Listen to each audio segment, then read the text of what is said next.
I got that animal ambition. I got that animal ambition. I got that. What's up, y'all? Smoak here. What's good? In this video, I'm gonna be watching 10 iconic WWE finishers that wrestlers killed. Man, listen, in pro wrestling, there's only so many moves in wrestling that you can perform as a finisher. You just have to create, I guess, like a head cannon or whatever when you're watching pro wrestling when they perform certain moves and stuff. Like, let's say like the power bomb, for instance. Like, I think JBL used this as a finisher way back when, but he'll use like a simple power bomb, boom, 1 2 3. Now, how many times you gonna see people use power bombs? Like, a lot of the time. Same goes for the super kick. You know what I'm saying? Shawn Michaels made it famous, calling it the sweet chin music. He get in the corner, he'll tune up the band, and then boom goes the dynamite, right? And now, especially today, not just in the indies, but WWE, AEW, they perform the super kick like no other. Me personally, I call it the thrust kick because there's nothing super about it. You know what I mean? Like, if it was super, they knock you out, and then they cover up for the 1 2 3. The sleeper hold, like I believe Roddy Piper used that finisher way back when, or used as a finisher. Now people use the sleeper hold, but you know they'll break the hold eventually, start another spot from there. I just see it as somebody works on a move long enough, like behind the scenes, and then they use as a finisher, and that's why it's more efficient to the other. Like, let's say like the DDT, for example. Like that's a pretty common move, right? Now let's say one individual backstage that constantly work, not backstage, but like in the training grounds or whatever, like they'll perform the DDT non-stop. So when it comes to showtime in the ring, they perform the DDT 1 2 3. Boom, it's over.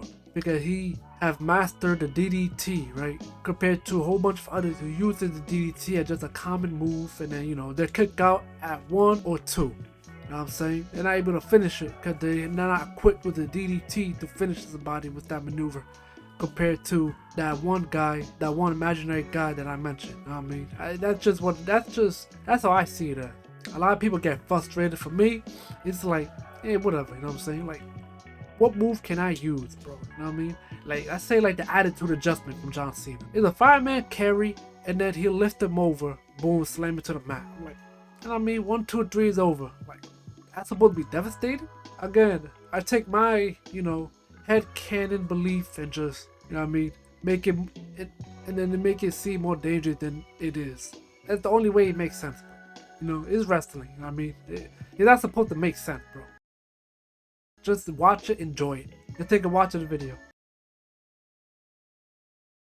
In modern day pro wrestling, it is extremely difficult to come up with a new, exciting and innovating finishing move. Virtually every move imaginable has been used as a finishing move at some point, and this makes it hard for new wrestlers to stand out. It's also a major issue that moves that may have been iconic and protected 2 decades ago are now seen as transitional moves. This means that if a new wrestler was to introduce that specific move as their finisher, the fan base would have a difficult time in accepting that move as a legitimate, credible finishing move. Join us now as WrestleMania looks at 10 iconic finishers that wouldn't get over today. Be sure to subscribe and hit that notification bell for daily wrestling videos. Let's see what and this is follow us about. on Facebook for exclusive lists. Also check out our new website, WrestleMania.com. Number 10, the Sleeper Hold. The Sleeper Hold is one of the most well-known submission moves in pro wrestling. The hold was used by legendary Roddy Piper as a finisher, and there have been a number of variations of the move used as a finisher over the years. Well, Piper is probably the wrestler most associated with the move, maybe him and Ted DiBiase. In modern day WWE, the move is often used as a basic submission hold in a match and is even used as a standard rest hold, so the wrestlers can catch their breath and even communicate when it comes to upcoming spots. If a wrestler was to reintroduce a move as a finisher today, it'll be extremely hard for fans to invest in the move as repetition of the move has been butchered over the past 2 decades. And I remember Dolph Ziggler trying to bring it back as a finisher, like way back when, probably like 10, 12, 13 years ago. He did, I don't know how long it was. It's been a while, you know what I'm saying? So I can't remember how long he used it for, but it was a period of time when he did it. He must have been like the only guy that did it off rip. Like you said, people use like a variation of the move, like Karrion Kross. They call it like what, the straight jacket or something? I forgot. But it really is just a sleeper hold. He got him grounded. He has his legs wrapped around him. and then you know what I mean, the dude pass out. Notably, Dolph Ziggler attempted to introduce the move as a secondary finisher around a decade ago, but it See? sadly struggled to get over, and it wasn't before long that Ziggler retired the move as a Yeah. finisher. In real talk, he should have kept it going, bro. I mean, don't just start after 2 or 3 months. Maybe it was a Vince McMahon thing. I don't like it. Like, come on, bro. I don't know. I have no issue somebody using a sleeper hold as a finisher. It's been way too long for somebody to use it as a primary finisher, bro. Nothing really wrong with it, you know what I mean? Obviously, it was a finisher like that. You need a secondary finisher. Because let's say, like in a tighter bout, you're trying to create drama, and I say you can end the match with a sleeper hold. You know what I mean? You're better off performing a secondary finisher to finish off the match. That way, you could get the fans like, ooh, ah, you know what I mean? Unlikely that a belly-to-belly suplex will ever become obsolete in wrestling. The move looks good and is considered relatively safe. However, a wrestler using the move as a primary finisher ever again would be a daring task. The move was last used as a finisher when Bayley decided to use a move and rebrand it the belly-to-belly. Her version was perfect for her character, but she quickly realized that when she changed gimmicks, the move didn't really work well as a standout finishing move when portraying any other character outside of the hugger. If the I don't see why not. The hell? I know she uses the I think it's called a rose petal now. I forgot. I think that's the name. But I don't see why it wouldn't fit character. I mean, it's a again like it looks like a badass move, like a generic move here, but it's still badass nevertheless. the move was to be introduced as a new finisher, then a modification of the move would be needed, or ultimately the move would fail to get over with a modern day audience. Number 8. KO Punch. When the Big Show introduced a KO Punch as a finishing move, it was a bold yet smart choice for the former champion. Yeah, It goes without saying that a 7-foot tall, almost 500-pound man punching an opponent is a surefire way to win a match and obtain credibility. But the problem is that the move simply wouldn't work for anyone else. yeah. There are obvious question marks surrounding how the move is even legal in WWE, as it depends on WWE's stance on closed fists when it comes to punches. Doesn't make any Punches being a sense, very bro. standard part of any modern WWE match, if the move was used as a finisher by a new wrestler, fans would have no idea it was a finishing move. It took some time for fans to accept the move as Big Show's new finisher, and it had to be presented and protected with care and diligence. There is no way a wrestler in modern day WWE would be able to get the move over, and we've seen examples such as Lacey Evans with the women's right, and as expected this move looked completely flat upon execution and nobody took it seriously. Number 6. And to say this, like pro wrestling / sports entertainment, the amount of rules that they break in matches is ridiculous, bro. If it's supposed to be like a legitimate contest, bro, it's not. Chances are it won't please the audience. I wouldn't mind, cause you know they're respecting the sport, but you know they're 7. wearing with Worm. some BS. It The looked Attitude Era entertaining, was a but time in which come on. comedic finishers were able to get over The with the finisher audience. can't win no title like Worm was that. a finisher of Too Cool member Scotty 2 Hotty, and the finisher, whilst entertaining and always delivered a huge crowd reaction, it's a rather lackluster move. The move is basically a bulldog followed by a funny dance, only to be followed up by a fist drop. The move was perfect Like for the respective caterpillar, time, bro. and we saw when Scotty used the move in the Ruthless Aggression era that fans weren't as keen on the infamous move. If that Damn. move was used as a Homegirl's finisher going for a crazy wrestler out today, front. then it would have to be solely presented as a comedic move and nothing else. Trying to book and present the move as credible would be a difficult task for WWE. We've seen wrestlers such as Otis use a similar move on the WWE main roster, but Otis was extremely smart in having a backup finishing move which allowed him to win matches in a serious and legitimate manner Yeah. when it wasn't time for a comedic moment. Yep. Number 6. The AA. Oh man. John Cena first debuted the AA back in 2003. And I feel like in this era, both company, WWE and AEW, you see a lot more Death Valley Driver than anything, bro. And that's essentially what the AA is. The move was initially introduced to rival Brock Lesnar's F5, yet the move seemed to Yeah. work perfectly for the Doctor of That's what he called it, Dynamics, FU. so he kept the move for the next 2 decades. The move is the best possible move for Cena, as it's a safe variation of the popular Death Valley Driver maneuver. If Cena was to retire the move and a wrestler from either the WWE main roster or NXT started using the move, it'd be unlikely that the move would ever receive a substantial reaction. The move is firmly associated with Cena, and if anyone else began to use the move, it would look kind of awkward, and it would forever be compared to Cena, which is something a wrestler would always struggle to overcome. Number 5. The Big Splash.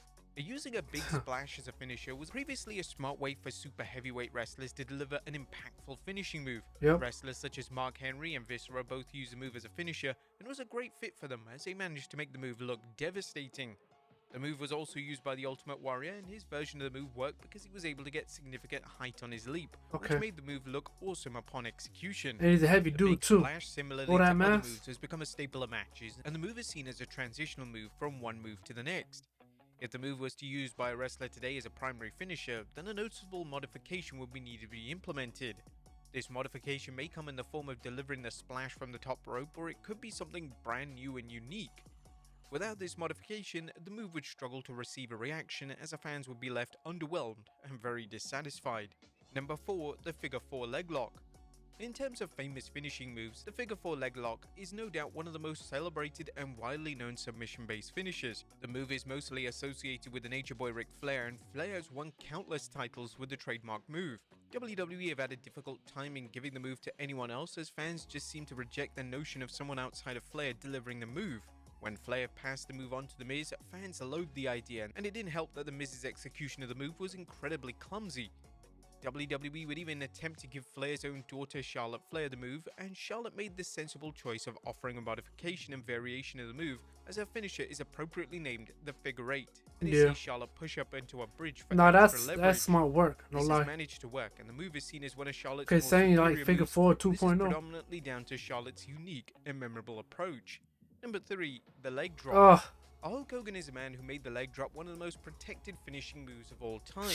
Hogan's leg drop, whilst basic as a finisher, was given credibility thanks to years upon WWE protecting the move. Decades on from Hogan's era, and the move is used as a standard basic move in most matches, and the idea of a wrestler using the move as a finisher is very hard to comprehend.